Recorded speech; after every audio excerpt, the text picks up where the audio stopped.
Hello everybody, my name is Will Nathans and I'm an art tutor with the Dublin and Dún Laoghaire Education Training Board, and you're all very welcome for this art demonstration, an art lesson.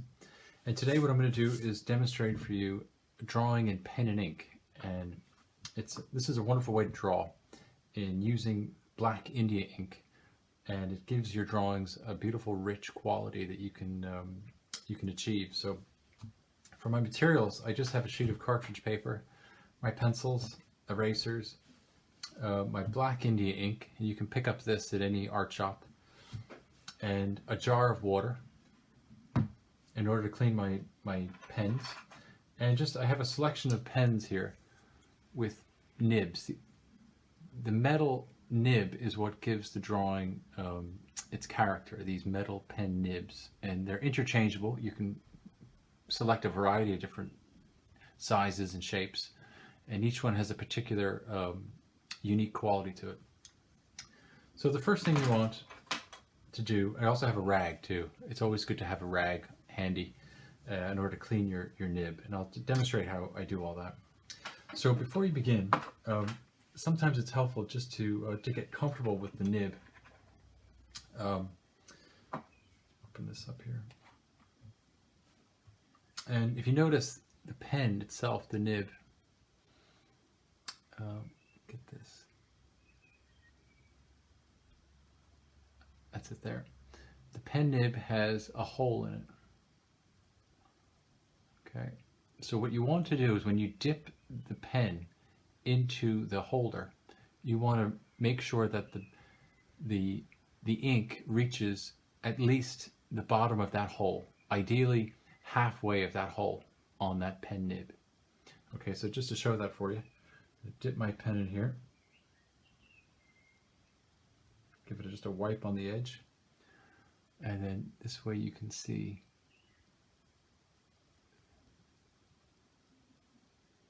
the ink that's on about halfway. That's that'll ensure a sufficient amount of ink. So before you begin, just to get comfortable, what's helpful to do is just draw a series of boxes. Now when you first start to draw, it may take a while to get the ink flowing from the nib, but just keep going. Draw a series of boxes.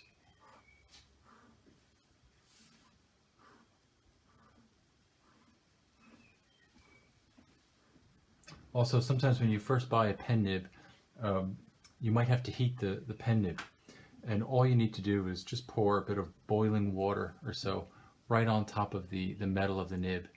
And because sometimes when you buy these nibs, they're encased in a kind of a glue, and it prevents the ink from sticking. So you just pour it right on there, give it a wipe, and it should work fine after that. Okay, so inside each of these boxes, what you're going to do is just practice with the pen. So this is what's called hatching or cross hatching.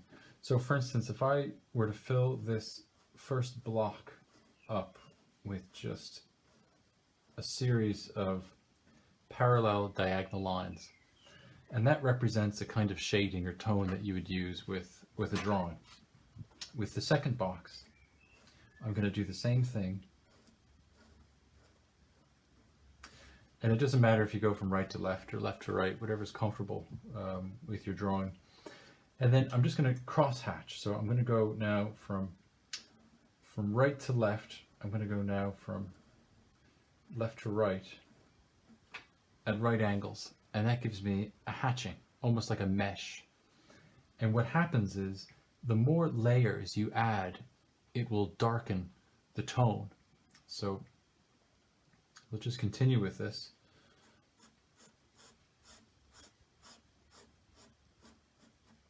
I'm going to go across like that. Just to take your time with this. Now I'm going to go from left to right. You might need to redip.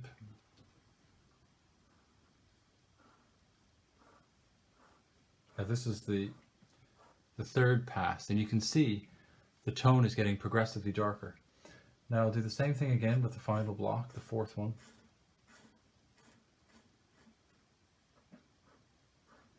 just repeating step 1, step 2, step 3, which was going from top to bottom, and now up and down.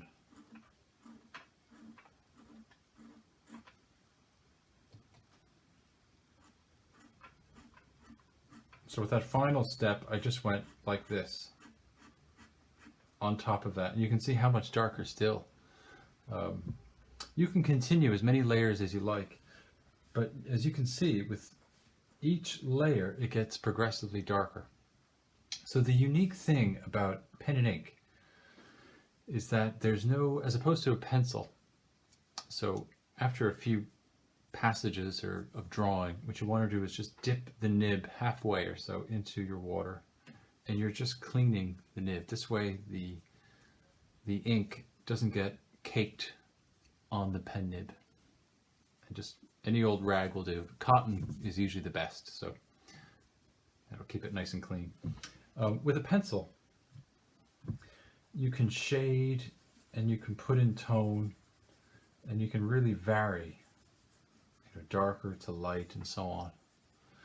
But because ink is purely black, the way to create variety is with the amount of tone that you put in. So what I mean by that is, because it's the solid black, if I were to draw a series of lines like this, and the space in between the lines is quite narrow, meaning the white of the page has been reduced between each of the black lines, it looks quite dark.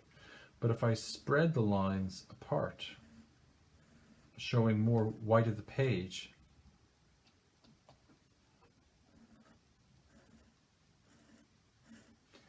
it appears lighter.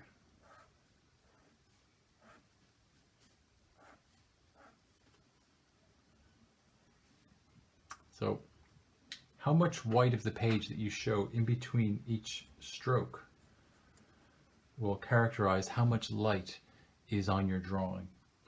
Now I'm going to do a drawing just to show you exactly how this works, but before, I just would love to show you a few more of these boxes. You could fill a whole page of these boxes and creating essentially texture. So with the first ones, we had straight lines. So what if I just curved the line? I'm using the same stroke, but I'm just curving the line.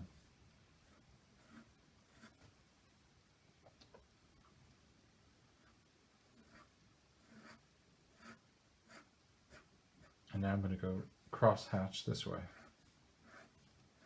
So in curving the line, it appears bulbous.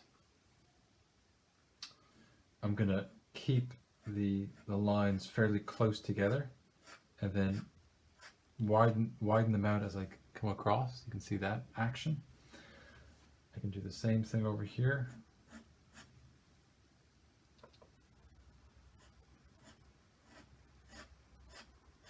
And then cross hatch.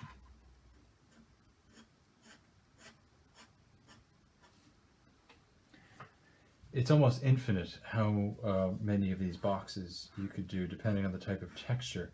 One could be, a very common one is putting in 3 or 4 small strokes and then changing the direction. And it creates what's called a basket weave like pattern. Now I'm not sure if you can see this, but I'm going to blow it up here. So what you do is you have 1, 2, 3, 4 little strokes like that, and then you counter it 1, 2, 3, 4 like that, and then maybe go this way again, 1, 2, 3, 4, 1, 2, 3, 4, 1, 2, 3, 4. Just keep changing the direction. See that there? And it creates a kind of a basket weave pattern, texture that is very appealing. and that you can use in the shading of a drawing. So this is just magnified down over here. And then, of course, as you spread out, allowing more white of the page to show through, you can show a gradient with the ink. So the gradation that you would get with pencil, where you can lighten up on your line, if I were to do a solid tone here, and then I gradually lighten up like that until it's just white of the page, I'm creating a gradient.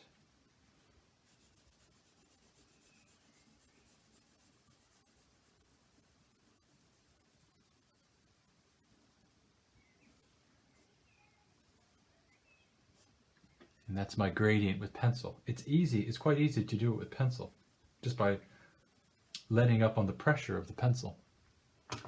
But with ink, because I have black ink, solid black ink the whole way,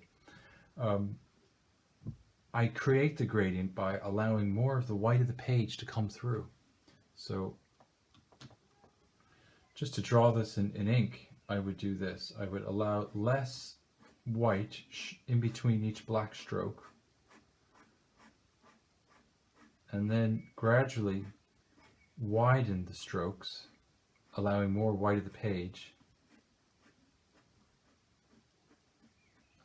And that's how you create the gradient with black ink. This is just with line. Another way you could do it is with dots.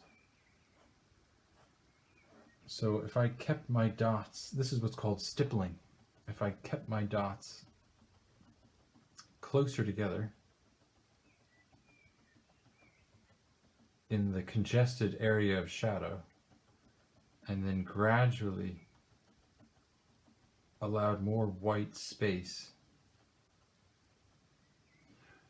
then I can create more of a gradient that way, either with dots as opposed to line. I could also use, small kind of hatching strokes, moving in any old way.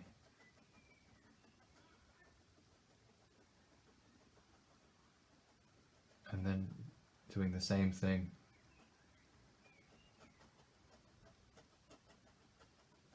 It's really endless. The possibilities are endless. Fur on an animal of some kind. Small little strokes moving kind of all in the same direction. So I'm going from left to right. So I'm beginning here and pulling up like that from left to right, all in the same motion, creating little clusters or clumps of hair. In the shade, all the strokes are congested.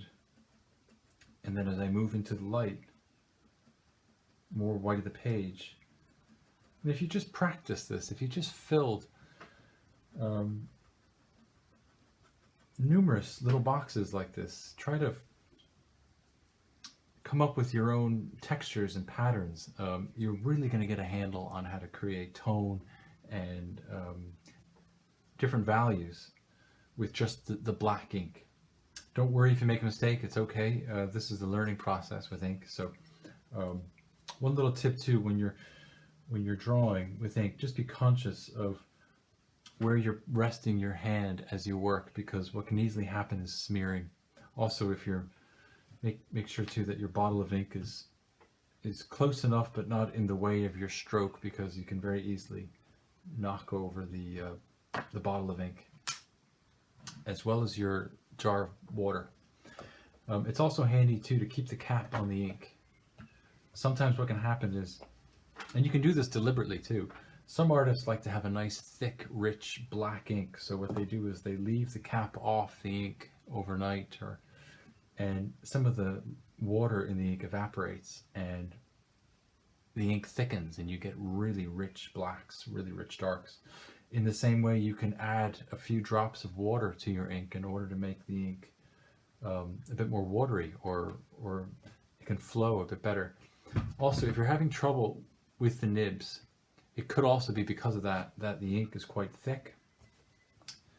Some inks have a varnish, which is a nice quality to find in an ink, but sometimes with certain nibs, the varnish gets a little congealed in the nib, but you can easily rectify that by adding a bit of water to the ink to thin it up, and just keep cleaning the nib as you work. You know, after so many minutes drawing or inking, just dip that nib into the water and with a rag just dry it off, and you're ready to go.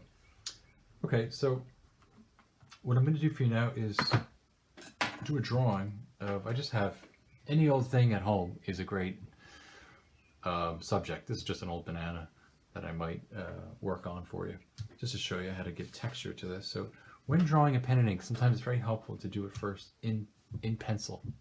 So I'm just going to sketch out simply the overall shape of this banana. And because of the markings on the banana, it's very interesting. It'd be a great specimen to use for the ink because of those markings. Here's the stem. Just take your time with the drawing. The great thing about inking is that you can spend all the time you need with the pencil stage, you know, working out all the different nuance with the pencil, and erase as much as you need just to make sure it's correct. And then when you ink, you can then erase and remove all the pencil lines that you had done, and you'll be left with a beautiful line ink drawing, which is really, really nice. Okay, I've got some markings here.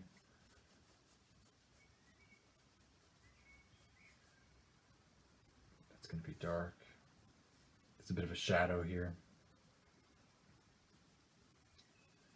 This is the shadow, the cast shadow under the banana.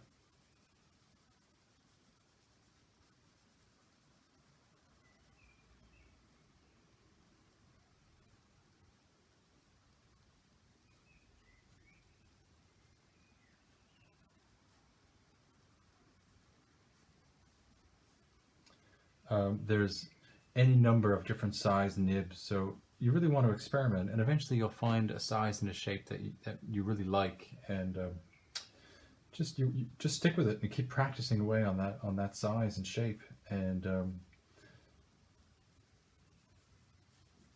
you'll get very comfortable using it. You can draw with the calligraphy nib. The calligraphy nibs would have a square, almost bevel-like shape on the end, but usually the drawing nibs are pointed like that.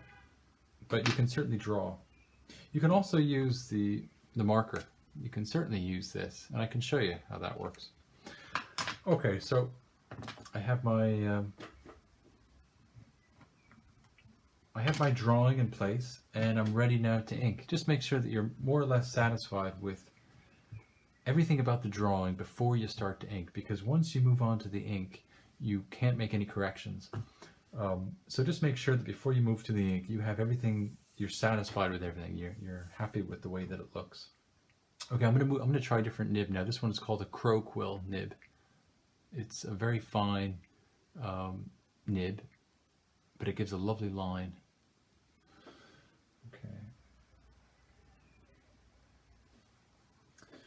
Okay, so ideally, I like to work from left to right. This way I won't be smearing my drawing as I work. So I'm just going to start with the outer contour and just create texture as I go.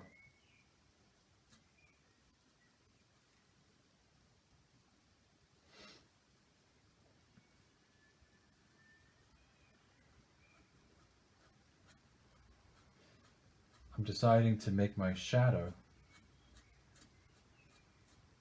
all a parallel line.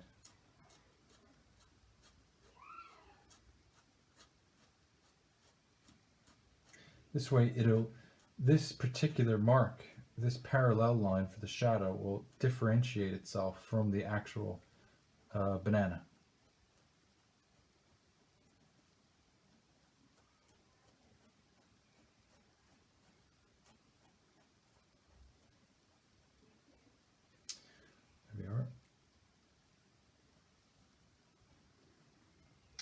What I would caution too is outlining everything too quickly.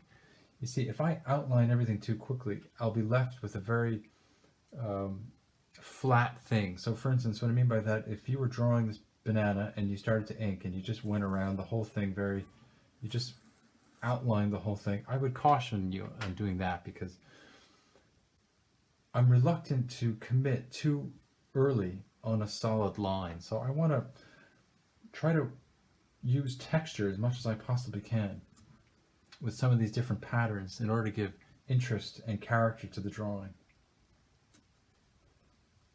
So keeping, being conscious that the light is coming from this direction, and I've got my shadow underneath.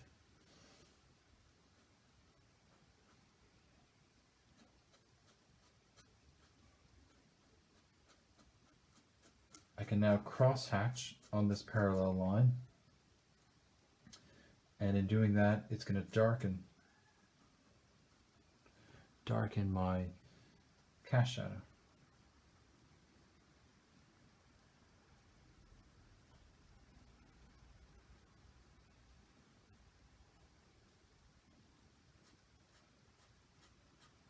The other thing with inking is a lot of people don't feel they have to complete the whole outline of the drawing. Because the black is so dark, I can stop there and then put a few dots and then continue and the eye fills in the contour. It's quite amazing how it's able to do that.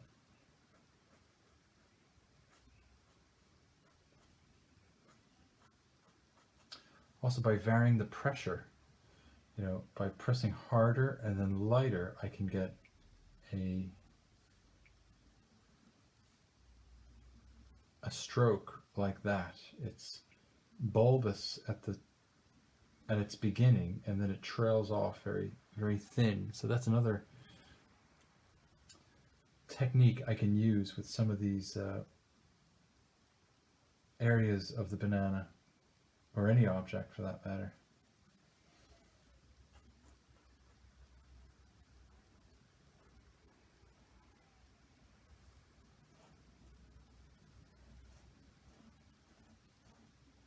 The key is variety. So the more I create variety,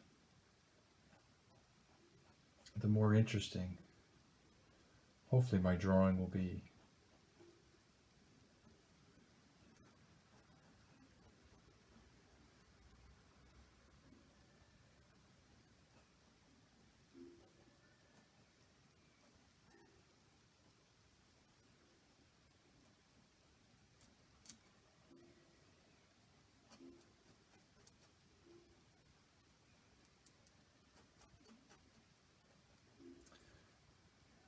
Inking is almost, it has a wonderful meditative quality to it. You can really get lost in your drawing and get lost in all the beautiful, subtle nuance of an object, found in nature. So it's a wonderful way to spend your time. So I can also invent lines that are not really there. Like, for instance, I'm trying to understand how the form is turning. It's turning like that, and then it rounds, turning out, and then it rounds, using almost these sort of concentric lines to show the form. So if I did something like that to show you. So I'm using line to show the roundness of the form. So I'm just creating lines showing that roundness, and that can really help with articulating a form.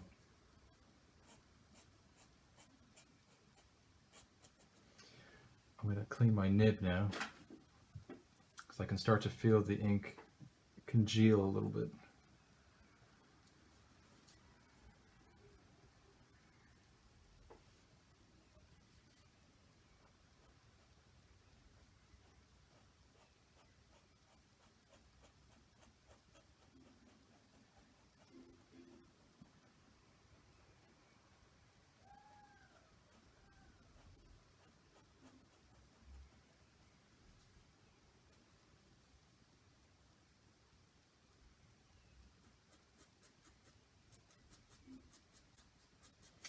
I want to be careful too not to press too hard, because the metal nib could tear the paper. So as long as you have enough ink on there and you're not pressing too hard, it should just glide right over.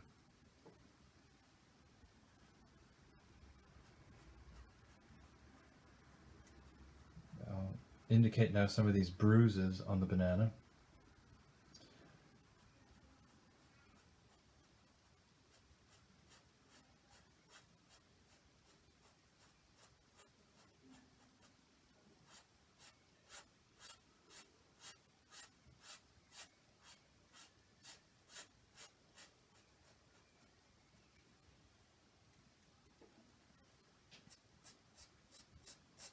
I'm going in one direction now, just following the form.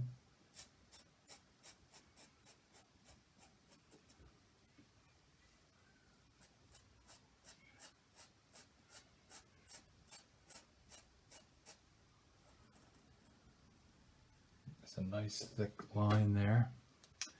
Okay, I'm going to move over to a different pen just to show you.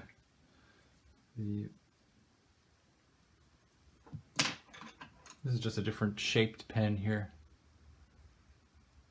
It's much thicker.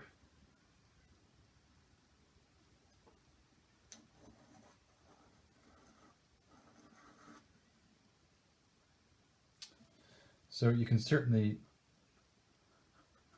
do one drawing with many different types of nibs just to vary it. A bit of stippling too can help add texture and interest.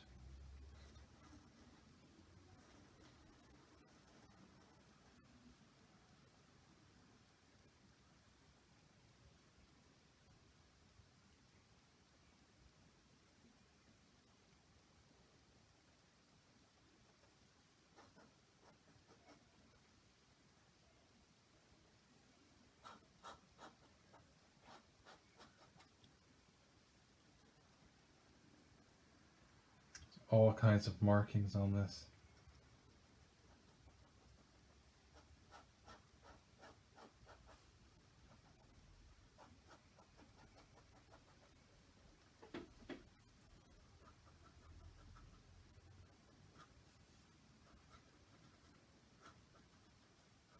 Some areas could be completely black, and you can alternate that with areas where there's a bit more white of the page coming through.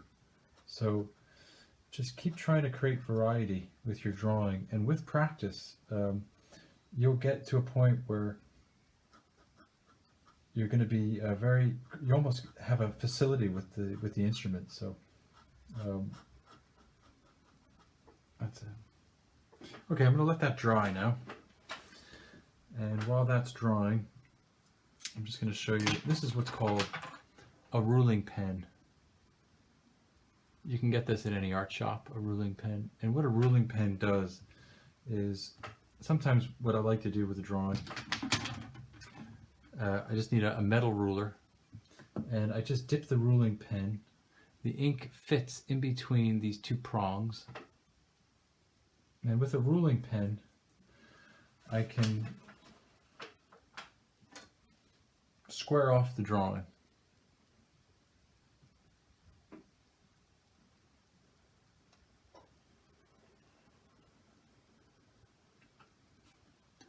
And the reason why that's important is because it almost gives the drawing a lovely finish.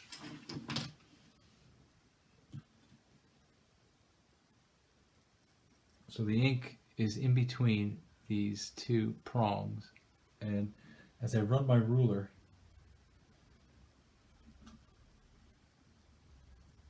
it's released once it hits the page.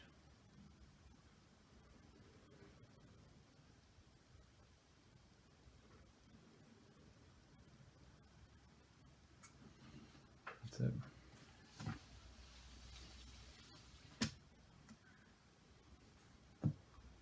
Give that a clean. Of course, you don't have to have a ruling pen. It's just maybe an older way of doing it. You can certainly use an ordinary pen like that. And you can do the same thing with that. I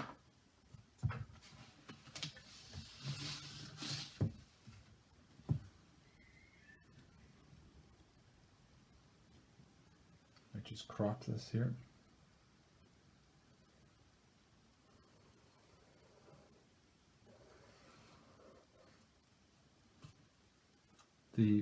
Of course, the pen is a lot simpler. It's a lot easier to handle, but that's it. But the great thing about the pen, though, is that it's just a wonderful feeling to use the dip pen. This is great because I don't have to constantly dip. I can just create marks, and the marks are what the combined marks will give me the effect of the form. So it's a much easier, handier way to draw in pen and ink.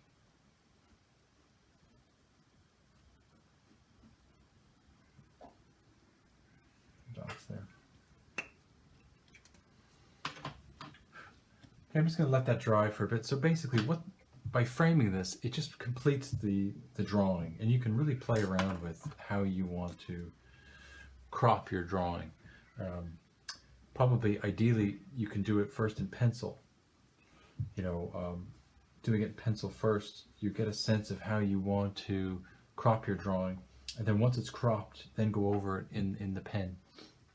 And then once you've done that, definitely sign it, and it'll give you a record of your technique and of your work. It's a lovely finish, the framing. Okay, this is just a kneaded eraser. You can get these again in any art shop, or you can use any old rubber. And when the ink is sufficiently dry,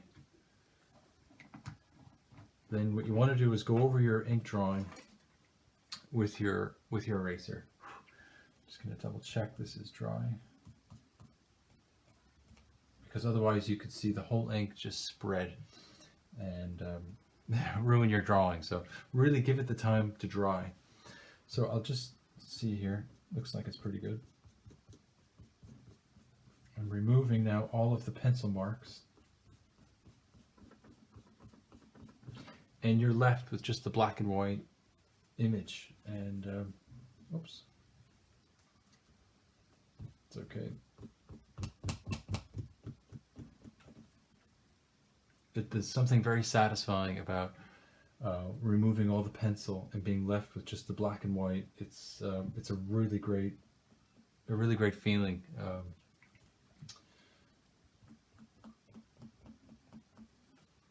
That's it. Okay. So that's the finished drawing. I'll hold it up now for you to see, just to show you. So take your time with this. These are just some of the marks here. You can see the variety, the texture you can get is really incredible. So that's in a nutshell. And then, of course, when you're done, just make sure that the pen nib and the ruling pen and everything is sufficiently cleaned, just by dipping it in a bit of water. Give it a thorough dry with the rag, and you're ready to go for the next time.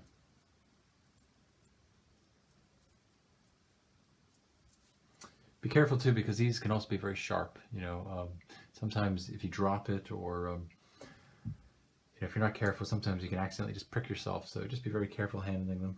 You can get some great things out there on Amazon, or just little. This is just a I've got compartments for all my nibs and pen holders. It's very. You can even make this out of a piece of Tupperware if you have from the kitchen.